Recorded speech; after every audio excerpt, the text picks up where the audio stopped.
Hello and welcome to another episode of a weekly deathmatch. Once again, you join me in Quake Champions.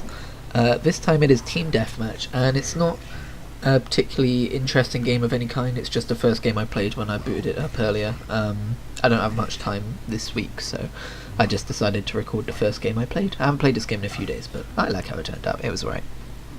But I'm playing Death Knight. I don't think I've played him in the weekly deathmatch before. I might have done. Excuse me if I have, but I don't think I have. His special ability is basically he throws 3 fireballs, and if you press the ability again, they kind of come together and explode, and also they leave a trail of flames, which leave taking flame damage if you stand in them. He's pretty fun to play, actually. I quite like him. I figure it's a nice change of pace from Doomguy. From playing Doomguy all the time, and Blood Covenant as well is a really good map. I just wish it wasn't chosen every single damn time it comes up, because this is like the deck of Quake, I believe. Like, this is the map everyone seems to love. I remember playing it in some older versions of Quake, but yeah. In last week's weekly deathmatch, I made a list of topics to talk about, and then the second half of the video was mostly me just saying how it was a shit idea and how I was rushing through topics and stuff. But honestly, when I listened to it back, it was fine. So I'm just going to keep doing that, basically.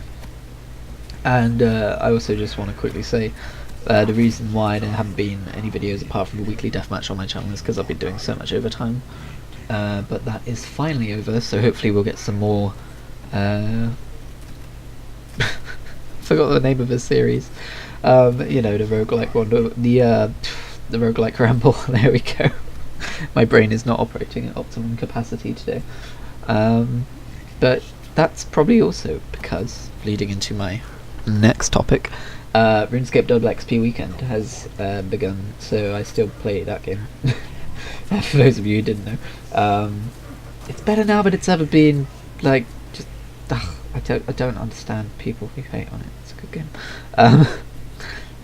So yeah, it's good because the weekend, this weekend, is the first time I've really had a time to stop and breathe for like the past 12 days of my life, basically. So I've just been playing a lot of RuneScape and leveling up a lot of skills. And for anyone who does play the game, I've been working on my Prifdinus requirements, and I only have 3 skills left to hit level 75 in, and I'm very close. So that's exciting. I also tried out Destiny 2's Gambit preview. I did toy with the idea of making it the weekly deathmatch, but it is about as far from deathmatch as you could get in competitive multiplayer. So it's a tough game mode to summarise quickly, but basically 2 teams go into their own arenas. You say arena, it's just kind of like a little grassy map, and you face off against enemies. You shoot the enemies, you kill them, they drop shit. You pick up the shit and you put it in. You put it in your thing for points. If you pick up lots of points all at once, you can send enemies over to your enemy team to have to deal with and block them from putting in their points. And also you can go and invade them and stuff, and then when you gather enough points you summon a boss that you have to kill, and the first team that kills their boss wins. So that is a very bare bones summary of the game mode, but I played about 4 matches and it was fun. It wasn't like the most fun I've ever had in a video game. Like, I think it's being a little bit overhyped, but it was fun. But a lot of the time it felt like the credit for getting kills felt weird because you have to run over and pick up the drops, and if someone gets there before you, it just kind of feels like you're doing all hard work, and like, I know you're working as a team, but it just doesn't feel good. And I know that in an organised team you would be like directing who picked up what to try and get the optimal like amount of blockers and stuff going on, but it just didn't feel great in a group of randoms, you know. But that's about the only criticism I had with it. It was pretty fun. I had my hero moment. I haven't watched the clip back yet, but it'll probably come out next year on my other channel. I had my hero moment where I invaded the enemy team and I shut them down. I killed 3 of them, and I think I caused the death of a 4th one. I don't quite remember. I'll have to rewatch the clip, but it felt good. Also, speaking of the roguelike ramble again, in a way. The trailer for Spelunky 2 finally came out, a game I've been very interested in for obvious reasons, and it looks so good.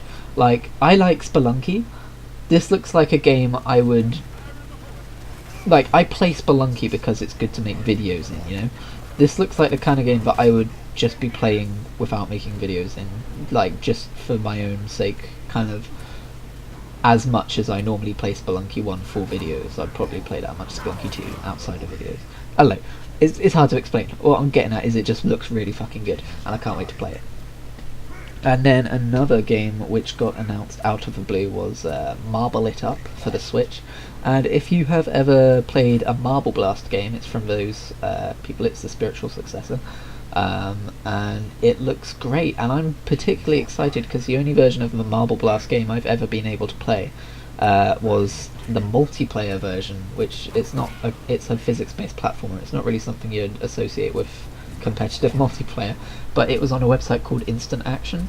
If anyone remembers that website, I mean, rip to that website. It was really fun while it lasted, and it had like a really nice, I don't know, it just had like a really nice system for games. Like, it wasn't like Newgrounds or like, what other website am I thinking of? I can't remember. There is another Flash game website which has a really interesting like achievement system and a chat system and stuff. It's gonna bug me until I remember it now, but anyway, to get back to Instant Action, it was like that, but quality over quantity. It only had like 5 or 6 games, but they were like, one of them was the multiplayer for Marble Blast, one of them was like called Think Tanks, I remember that.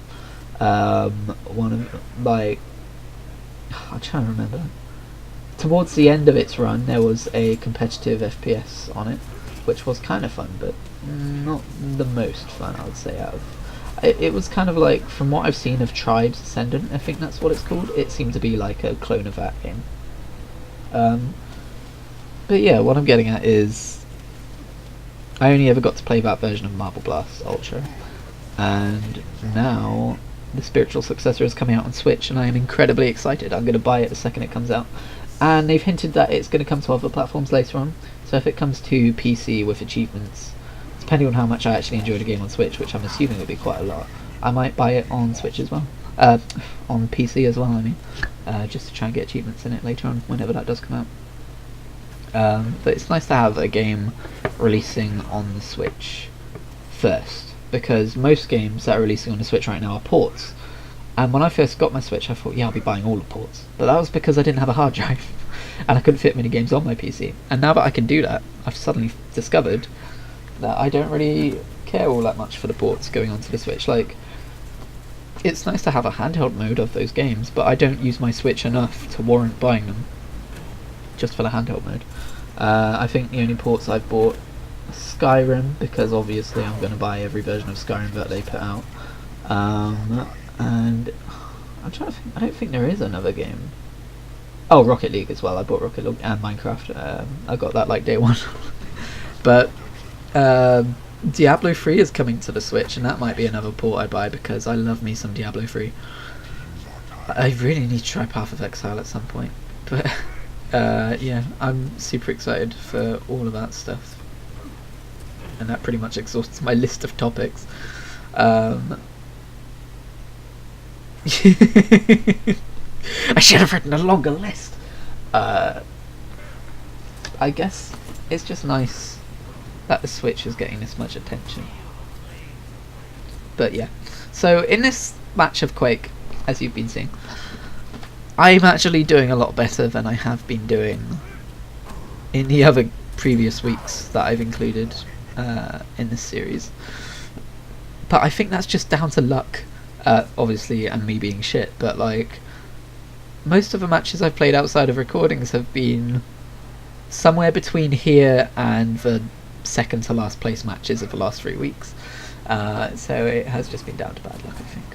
But this is finally a match where I believe I came second overall players, first in my team, second overall for frags and stuff.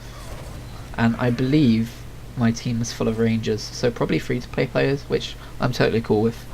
The more people playing this game, the happier I am, to be honest. But then again, there's also a chance it could just be people who've bought all the champions, but just like playing Ranger, you know, Ranger's a solid character. Not as solid as Death Knight though. Death Knight's pretty great. I haven't really unlocked any customizations for Death Knight yet. As you can see, he hasn't even got a shader on him. I don't own any shaders for Death Knight. He came out fairly recently, so that's why. But anyway, the enemy team wins, but it was a pretty close game. Maybe next week.